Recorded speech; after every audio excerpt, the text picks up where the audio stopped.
अनस की स्टोरी में आपका स्वागत है। आज फिर हम एक नई कहानी लेकर आपके सामने उपस्थित हैं। इस स्टोरी में है डर और मज़ा। यह एक अच्छी हॉरर स्टोरी है जो आपके दिल को छू लेगी।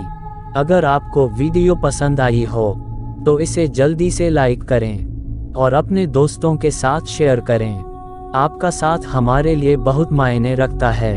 तो चलिए शुरू करते हैं। आज की कहानी मन की आवाज, खूनी भूतिया डरावनी कहानी। अंधेरे की चादर धीरे धीरे शहर पर छा रही थी। ठंडी हवा, सन्नाटा और दूर दूर तक फैले हुए घने जंगल का माहौल खौफनाक था। एक अकेला लड़का, रवि, अपनी पुरानी साइकिल चला रहा था। रास्ते में उसे एक अजीबोगरीब आवाज सुनाई दी, जैसे कोई रो रहा हो। रवि डर गया, लेकिन उसने अपनी हिम्मत जुटाई और आवाज की ओर बढ़ने का फैसला किया। आवाज उसे एक जर्जर हवेली की ओर ले गई। रवि ने डरते डरते हवेली के अंदर प्रवेश किया। अंदर का माहौल और भी भयानक था। धूल से भरे कमरे, टूटी हुई खिड़कियां और दीवारों पर लटकी हुई डरावनी तस्वीरें। रवि को लगा जैसे कोई उसकी सांसों पर नजर रख रहा हो। तभी उसे फिर से वही आवाज सुनाई दी, इस बार और भी क्लियर थी। आवाज एक औरत की थी जो मदद के लिए बार बार चिल्ला रही थी। रवि ने आवाज का पीछा किया और वह आवाज रवि को एक तहखाने में ले गई।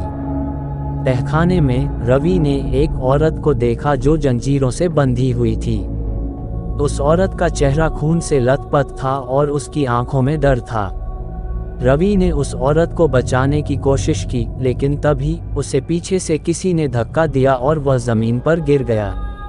रवि ने पीछे मुड़कर देखा और एक भयानक दृश्य देखा। एक खूनी भूत जिसके हाथ में खंजर था, रवि की ओर बढ़ रहा था। रवि डर के मारे कांप रहा था। उसने भागने की कोशिश की, लेकिन भूत ने उसे पकड़ लिया और खंजर से वार करने की कोशिश की। तभी रवि को अपनी जेब में रखा हुआ एक ताबीज याद आया। रवि ने ताबीज को भूत के सामने फेंक दिया और कुछ मंत्र पढ़ने लगा। भूत ताबीज को देखकर डर गया और पीछे हट गया। रवि ने मौके का फायदा उठाया और तहखाने से भाग गया। रवि ने पुलिस को घटना की जानकारी दी, लेकिन पुलिस को तहखाने में उस औरत या भूत का कोई सबूत नहीं मिला। रवि को यकीन था कि उसने जो देखा था वह सच था। वह उस औरत और भूत के रहस्य को जानने के लिए दृढ़ था। रवि ने अपनी खोज शुरू की और उसे पता चला कि हवेली में कई साल पहले एक हत्या हुई थी। एक भयानक हत्या जिसमें एक औरत की जान चली गई थी।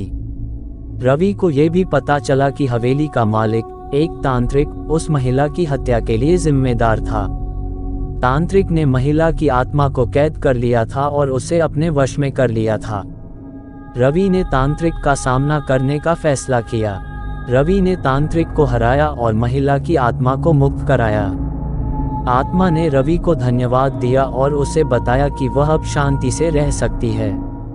रवि ने हवेली को छोड़ दिया और वापस अपने घर की ओर चलने लगा।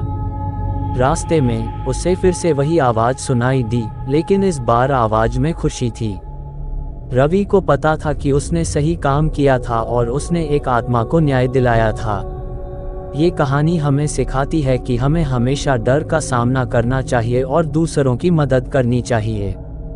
भले ही कितनी भी मुश्किलें क्यों न हो, हमें हार नहीं माननी चाहिए। अंत तो गाइस, सपोर्ट करिए अपने छोटे भाई को। मैं मिलता हूँ आपको नेक्स्ट वीडियो में किसी नए टॉपिक के साथ। Love you so much Anas की जनता। अगर आप लोगों के पास भी कोई डरावनी हॉरर स्टोरी है तो आप हमें इंस्टाग्राम पर डीएम करें। अगर आपको वीडियो अच्छी लगी हो तो प्लीज़ वीडियो को लाइक करें और चैनल को भी सब्सक्राइब करके बेल नोटिफिकेशन को ऑल पर प्रेस कर दें। Thanks for your watching.